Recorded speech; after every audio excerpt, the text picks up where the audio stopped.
Only 6 months until graduation, and I've got a job lined up. We don't need her anymore, right? We don't, but let's at least use her until we get our inheritance. I too want to get rid of the trash as soon as possible. It seems Ben was also there. We had separate bedrooms, so this was the first time I realized Ben was awake. I hadn't intended to eavesdrop on their conversation, but their unsettling talk froze me in place. They continued their conversation, tearing at my heart, unaware I was listening. For the next 6 months, I acted as if I heard nothing, changing nothing in my demeanor. Then came Jim's college graduation day. He left early in the morning, all geared up. Of course, there was no word of thanks for raising him or an invite to a meal. "I won't need dinner today," he said before leaving.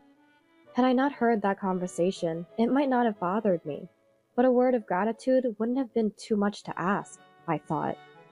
Probably he's going out to eat with his biological mother and Ben. Ben also said he didn't need dinner. After seeing them off, I was left alone in the quiet room with just a pen and paper. I am Sarah, currently 55 years old. I've lived with my husband Ben and his son Jim for 20 years. Ben and I are both in our second marriages. After not getting along with my ex-husband's family and being mentally exhausted, I was discarded like trash by his parents. It was Ben who reached out to me during my lowest point. We were high school classmates. Not particularly close, but he reached out after learning about my divorce at a small reunion. At the time, Ben was a single father, raising his 2-year-old son, Jim. "Life isn't over for us yet. Let's keep our spirits up," Ben said. That one line from Ben saved me. It didn't take long for us to understand each other, as we both carried similar emotional scars, and soon we were drawn to one another. I was scared to remarry, but Ben's approach made me decide to date him. And so, at 35, I remarried. After the wedding, I quit my job to become a full-time homemaker. Despite being advised against quitting my job and remarrying with a child, Jim was only 2 years old at the time. I thought it was most important to be accepted as a family member. Since Jim was too young to remember anything, and I always liked children, I wanted to give my all to parenting. I saw no problem with remarrying with a child. However, I soon realized my thinking was naive. Jim wouldn't eat or sleep, and he cried at the sight of me, being extremely shy. Hoping his shyness would wear off, I tried my best to become a mother to him. I endured the night crying and engaged fully during the day, but he wouldn't open up to me. Seeing my struggle, Ben said, "Maybe it's because his biological mother was beautiful. He's not used to your face." It was a casual remark without malice, but that moment hurt me deeply, as a woman, a wife, and a mother. After that, Ben would compare me to his ex-wife at every opportunity. "What are you using here? The soup my ex-wife made was better." An unnecessary comment after tasting the soup. "My ex-wife was terrible at parenting, at least beat her in that." A comment meant to belittle me under the guise of criticizing his ex. Before we married, Ben was always encouraging, but after, I felt treated like a slave at times. No matter what I did, Jim never warmed up to me, and Ben's behavior was terrible. The thought of divorce crossed my mind more than once in the first year of marriage, but divorcing would only prove the naysayers right. I kept encouraging myself, managing the household and parenting as best as I could. Jim never warmed up to me. He stopped crying at the sight of me, but never smiled or called me mom. Ben and his family, even strangers, were all smiles around him, yet it seemed like I was the only one he disliked. Yet, over time, I grew to love Jim. I was happy to see him grow. "Mom, don't come!" Once he started kindergarten, he begrudgingly began calling me Mom, but he furiously sent me away when I attended a school event. Consulting his teacher offered no solution, as they said he was just being clingy to Mom. Happy about his growth, but troubled by our strained relationship, I continued to worry. "You'll get used to it eventually." Ben said that too, but he never really faced my concerns. One day, I asked Jim, Jim, I love you so much. How can I make you love me? Jim looked surprised by my question. I felt something off in his expression, but I waited for his words.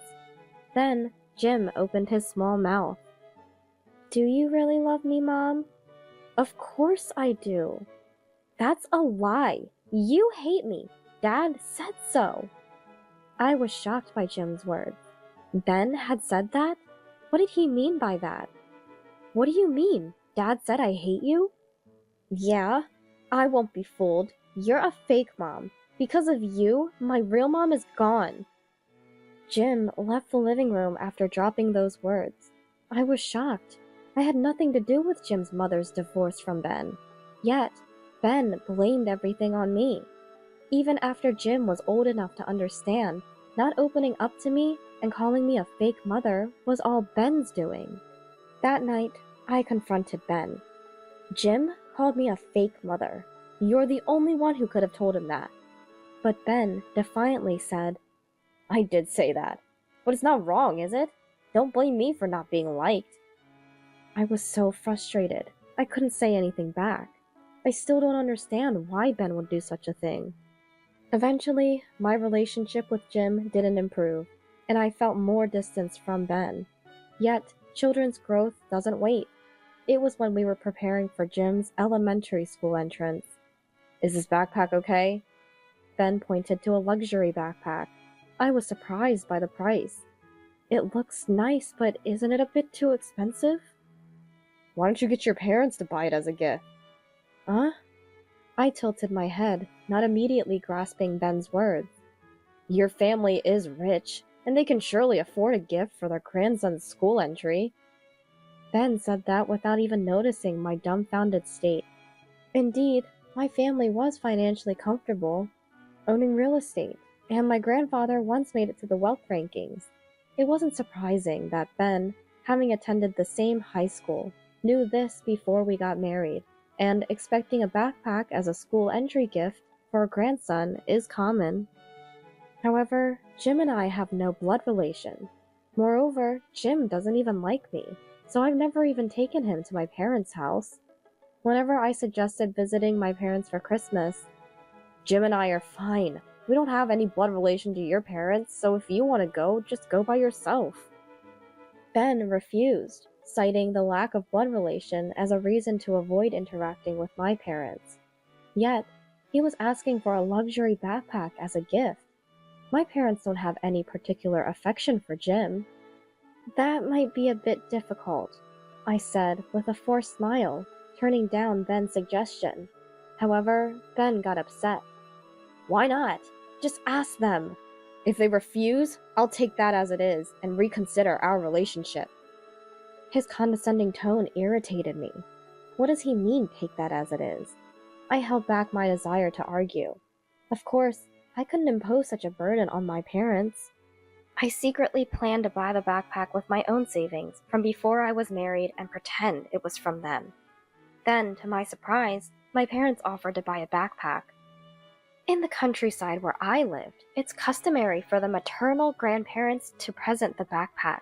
I thought it might be presumptuous since Jim's biological mother's family or Ben's family might have planned something, considering Sarah is Jim's mother now. I felt warmth in my heart from my mother's words. There were people who recognized me as Jim's mother. On days when I felt like breaking down, my mother was always on my side. Thank you. It doesn't have to be expensive. I'd be happy if you could choose something Jim can easily use, I said, my voice nasal, expressing my gratitude. Then, a while later, a brand new backpack arrived. Jim's eyes sparkled when he saw it, and he happily carried it around. However, Ben frowned upon seeing Jim's reaction. What's this? Too ordinary. But this is what the store recommended. It's light and durable. Jim is small, so he shouldn't carry something heavy, right? No, it's not about being light. It lacks luxury. Ben continued to nitpick about the backpack we finally got, dampening Jim's initial excitement. Jim quietly set the backpack down after hearing Ben's words, and soon lost all interest in it. A similar situation occurred when he started middle school. Luxury brand sports bags and shoes for school were demanded as gifts from my parents. Jim, who had previously joined Ben in belittling me, began to mock me on his own as he entered middle school. "Must be nice to have married Dad just because your family is rich," he would ridicule. I'm sure Ben had been filling his head with these ideas. Though I pretended not to notice, by this time I was painfully aware. Ben had married me for my family's wealth and to secure someone to take care of Jim. All right, stop saying silly things and go study. I had given up on being liked by Jim by then. Being called a fake didn't change my sense of duty to raise him as his mother. If I left through the divorce, Jim would have a hard time with just Ben. I might not have been the mother Jim wanted, but my affection for him was genuine. I wanted to spare him any hardship. As Jim grew and entered college, Ben suggested that my parents help with the expensive college fees. Have them pay for his tuition. The money will eventually be Sarah's anyway, so it's better to use it on Jim now, right? But asking my parents for such a large sum was out of the question. Backpacks and sports bags were one thing, but tuition was entirely different. I knew Ben would resent me if my parents couldn't provide it. I ended up using the settlement I received from my first divorce to cover the fees, preferring to say it came from my parents. Thanks to that, Jim was able to attend college for 4 years, secure a job, and was nearing graduation. We may not have had the best parent-child relationship, but I felt I had fulfilled my role when he grew up without major issues. Then, one night, I woke up and got up to go to the bathroom. Noticing a light in the kitchen, I assumed Jim, who had been out, had returned. Heading to the kitchen to speak to him, I overheard a conversation. "We're graduating in half a year and have jobs lined up. We don't need her anymore, right?" "We don't, but let's at least use her until we get our inheritance. I do want to get rid of the trash as soon as possible." It seems Ben was also awake. We had separate bedrooms, so this was the first time I realized Ben was up. I hadn't intended to eavesdrop, but their unsettling conversation froze me in place. "Trash?" Jim repeated Ben's words and laughed. "After the graduation ceremony, let's go out for a meal as a family. I'll treat you with my part-time job money." I lifted my head at those words, but then felt like I was plunged back into hell. "Actually, I've invited Mom to the graduation. She used to come to my school events in elementary school, but I haven't invited her recently. I thought it'd be nice for the last time." "Really? You're such a filial son. A family-only time after so long. I'm looking forward to it." It was a casual conversation about inviting his biological mother to a meal. In itself, it wasn't a bad thing, and I hadn't raised him expecting anything in return. But since kindergarten, I had been rejected from attending every school event, even when I wanted to go to his college graduation. "Parents don't come to college graduations," he had said, and I had given up. To think he had been inviting his biological mother since elementary school? She hadn't contributed to his upbringing or education, just gave birth, and yet everything was so convenient for her. Probably Ben had passed on the message without considering my feelings at all. Even though I had tried to accept it, Jim's words directly hurt me, implying his biological mother was more important than me. I'm not saying I'm not grateful to Sarah, but she's not family. I wondered how I'd raise you when we were divorced, but having a good housekeeper helped. Cleaning and laundry were fine, but I wish the cooking was better. The lunchboxes were so bad I always wondered who I could pawn them off to. You could buy whatever you liked with that money. Jim and Ben continued their conversation, followed by laughter. I stood there stunned. This was an even more shocking fact. The fact that he had been selling the lunchboxes I made every day since middle school was appalling. It was disrespectful to whoever bought them and felt like a betrayal of my efforts for Jim. I forced myself to quietly walk away from the scene. Listening to their mocking laughter any longer felt like it would break me.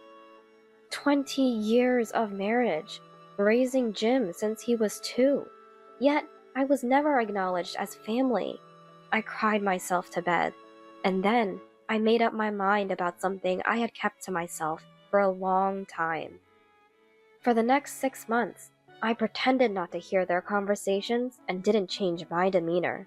Then came Jim's college graduation. He left early in the morning, all excited. Of course, there was no word of thanks for raising him or an invite to a meal. "I won't need dinner today," he said before leaving. Had I not heard that conversation, it might not have bothered me, but a word of gratitude wouldn't have been too much to ask, I thought. Probably he's going out to eat with his biological mother and Ben. Ben also said he didn't need dinner. After seeing them off, I was left alone in the quiet room with just a pen and paper. It was past 1 p.m., and I was out having lunch when my mobile phone rang. It was Ben calling. I glanced at it and sipped my coffee with a smile. I had no intention of answering right away and left it ringing for a while. He must be panicking on the other end. Feeling a bit sorry for him, I finally picked up. "Hello? Sarah, where are you? What's this note about?" As expected, Ben was in a panic. He must have returned home and seen the note. If I told you where I am, it wouldn't be running away, would it? Everything is written in the note. When I said that to Ben, "What? But, I mean," he stammered. The conversation was going nowhere, so I sighed deeply. "That's why I left the divorce papers for you to file." At those words, Ben finally found his voice. I left behind my divorce application along with a note. "I won't accept a divorce. What do you mean by tuition fees being unpaid?" His focus on the unpaid tuition over the divorce made me smile again. I am sure Ben was more concerned about the unpaid tuition than the divorce. "Aren't you supposed to be working? How do you know about that?" Ben stumbled over his words. It seemed he had been with Jim's biological mother at the graduation ceremony and found out about the unpaid tuition there. "Anyway, they said he can't graduate if we don't pay the outstanding amount this month. Tell your parents to transfer the money now." Why should I? Am I just a housekeeper to you? My tone might have been harsh, but it was how I truly felt. I'm just a housekeeper, right? You've brainwashed Jim since he was little not to get attached to me. That's not true. He was attached to you, and he did call you Mom. Don't lie. He only called me Mom because you were worried about appearances, right? Ben fell silent. Anyway, I've paid 3.5 years of tuition. If you want him to graduate, why don't you pay the last semester as his parent? With that, I hung up. A few days after overhearing Ben and Jim mocking me, the bill for the tuition arrived. But after being treated like a mere housekeeper, I couldn't bring myself to pay it. The university contacted me several times. According to their rules, if tuition wasn't paid, Jim could attend the ceremony as a prospective graduate, who would be expelled if not paid by the day of graduation. Essentially, I had to transfer about $6,000 by the end of the day. After hanging up with Ben, Jim called. "What's this about unpaid tuition fees? Why haven't you paid?" He didn't seem to be with Ben, or else he wouldn't dare to speak to me like that. "Ask your dad for details. I no longer intend to be involved with you two." "What do you mean?" "Take care." "Wait a minute." I cut off Jim's words and ended the call. From the day I heard that conversation, I had decided to leave them behind. I vanished from their lives. My phone kept ringing all day long. If they had time for that, they should just make the payment. The next day, I changed my mobile phone and number. 3 months later, I went to the city hall for some errands and discovered the divorce papers hadn't been submitted. After 3 months, what were they doing? Feeling indignant, I reluctantly returned home. The key still worked, and as I entered, an odd smell wafted through the air. The smell! What is this smell? The rotting odor of food. Stepping into the living room, I saw its source. Scattered around were empty containers from delis and instant noodles. The sink overflowed with unwashed dishes. Socks whose removal time was unknown, and a pile of laundry that was questionably clean. In just 3 months, the house had turned into a garbage dump. But as expected, it was the home of two men who never did housework. It couldn't possibly be clean. Still, I had hoped for at least a bit of tidiness. "Sarah, you came back!" I shivered at the sound of my name being called. Turning around, there was Ben with an unkempt beard. "Your job?" When I asked, Ben hesitated before speaking. "I got fired." "Fired?" "I took some money from the company's safe to pay for Jim's tuition, and they found out." I was stunned by his admission. "You embezzled for just $6,000? Embezzlement sounds so harsh. I got fired, but the company said it's fine if I return the money. And since Jim won't have any more tuition fees, just come back home already." "Are you stupid?" I yelled at him, louder than intended. I knew he was foolish, but this was beyond my imagination. "Didn't I leave a note saying I was cutting ties with you two?" "But now it's come to this. I can't live without you. It's all because you and your parents didn't pay the tuition." I sighed heavily at Ben's defiance. "Please come back. I love you." Ben pleaded with tears, a declaration he never made once during our marriage. Such late declarations of love held no meaning now. "You've always relied on others. Why not try to manage something on your own for once?" I said with a half smile. The room was filthy, as was the man. A noise drew my attention, and I saw a cockroach peeking out from an empty cup noodle container. "With a house like this, Jim will surely leave, too.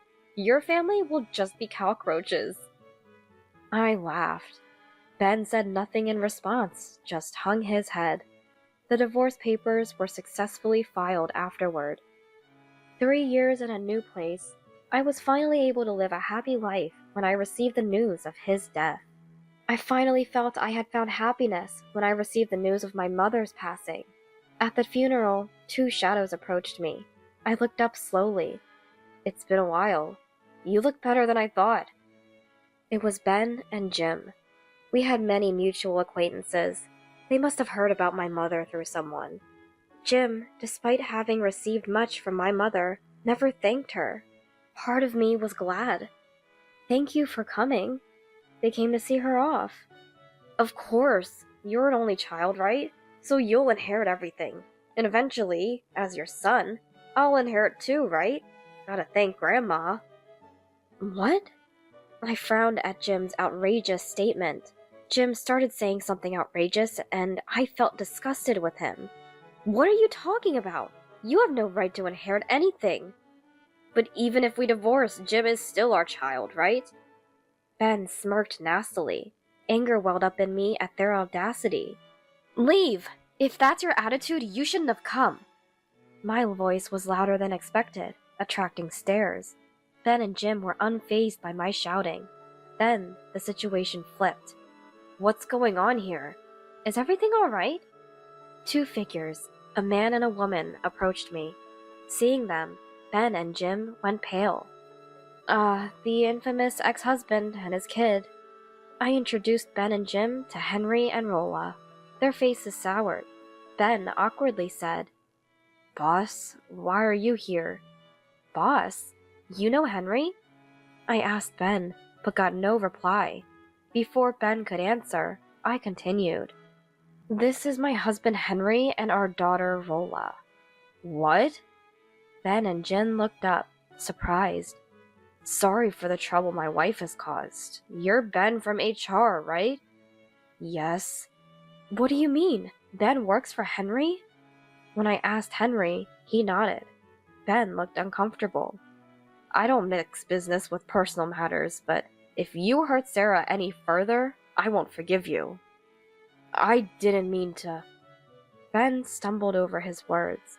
Jim remained silent, shrinking away. At that moment, Rolla spoke up. "I heard something about inheritance, but Jim, you have no rights to it." Her tone was as if she knew Jim well. "Besides, you're the stepson Sarah mentioned." Rolla said this and laughed. Jim, who had always looked down on me with arrogance, seemed unimaginably small now. When I looked at Rolla curiously, she explained, "I'm Sarah's biological daughter. Why would you, a stepson, think you have any claim to inheritance?" Biological daughter? Yes, I'm not a stepchild, but a daughter connected by blood. Did you really think you were the only child and special? Jim's face turned red. He had never considered the possibility that I had a biological child. In truth, Henry was my first husband. We had a daughter, Rolla, but I was never favored by his parents, and they took her away from me. "You have no child," was the constant refrain of my in-laws. I wasn't allowed to raise Rolla. Henry always defended me, but his family had a long-standing business, and he couldn't defy his father. Eventually, I fell into despair, and we divorced. I've heard that Rolla was lovingly raised by Henry afterwards. Despite his parents bad-mouthing me, Henry ensured Rolla grew up kind-hearted enough to send me considerate letters yearly. I was married to Ben and had no direct contact with them. Yet, Henry always made sure my parents and Rolla met, considering her their granddaughter. So, my mother often told me about Rolla. I was curious about Rolla, but never expressed a desire to meet her while I was married. So, my affection for Jim was immense, but ultimately, it felt more like resilience than rewarded love. Sometime after my divorce from Ben, Henry contacted me. He had learned of my divorce through my mother. Henry hadn't remarried after our divorce and seemed to have kept me in his thoughts. With his in-laws passed and his career stabilized, he proposed we marry again. I had informed Ben and Jim about this. "So, Rolla is my and Henry's daughter." "That's it." Ben turned pale. He never imagined the woman he treated as a mere housekeeper was someone's cherished loved one. "Did you approach me because I'm the boss's daughter?" Rolla asked Jim sharply. "It's not like that." "But you married Mom for Grandma's money, right? I can't date someone like that." Rolla's words left Jim trying to hide his tears. Somehow, Jim had asked Rolla out. If Jim hadn't been influenced by Ben, it would have been a joyous union between my children. Unfortunately, Jim had grown too much like Ben. Being with someone like Jim would definitely be tough. I couldn't help but agree. "I guess I didn't raise you right. I'm sorry. Rolla, you deserve someone better. Jim, please stay away from Rolla and the money." Jim publicly rejected, glared at me, but said nothing. He was a victim of Ben, but now an adult. Without acknowledging his and his father's faults, happiness would remain elusive. "That's why you should leave. This place isn't for those who aren't family," Henry said, effectively banishing them. It was the perfect parting shot for Ben and Jim, a boomerang of the words, "You're not family," that had once been thrown at me. Ben has continued to work at Henry's company, feeling out of place. He probably dislikes it being my husband's company, but given his age and the reason he was fired from his previous job, it's unlikely he has anywhere else to go. "Why did you hire him? Did you know about Ben?" I asked, and Henry laughed. "Of course I knew. If he's at my company, he can't harass you, right?" Henry's words warmed my heart. I hadn't realized it was all for me. Then an even more surprising update came. "It seems like the son has cut ties. He's probably reflecting on his past actions and attitude towards you." Apparently, Jim has moved out to live on his own. Rejected by Rolla, whom he liked, and realizing that the inheritance he had counted on wouldn't come through, he must have understood that happiness requires his own effort. I don't feel pity for Ben, but I don't wish for Jim to be unhappy. Hoping he grows and finds happiness step by step is proof that I was Jim's mother. I continued to live with Henry and Rolla. After I was driven out, Henry and Rolla were saddened, and it seems my in-laws regretted their harshness. But I was already married by then. There was nothing that could be done. Henry thought I was happy. Henry said so. There were happy times, I smiled. But surely the happiest times of my life are yet to come. Rolla is about to get married. I hope to live long enough to turn our past hardships into laughter, aiming to grow further.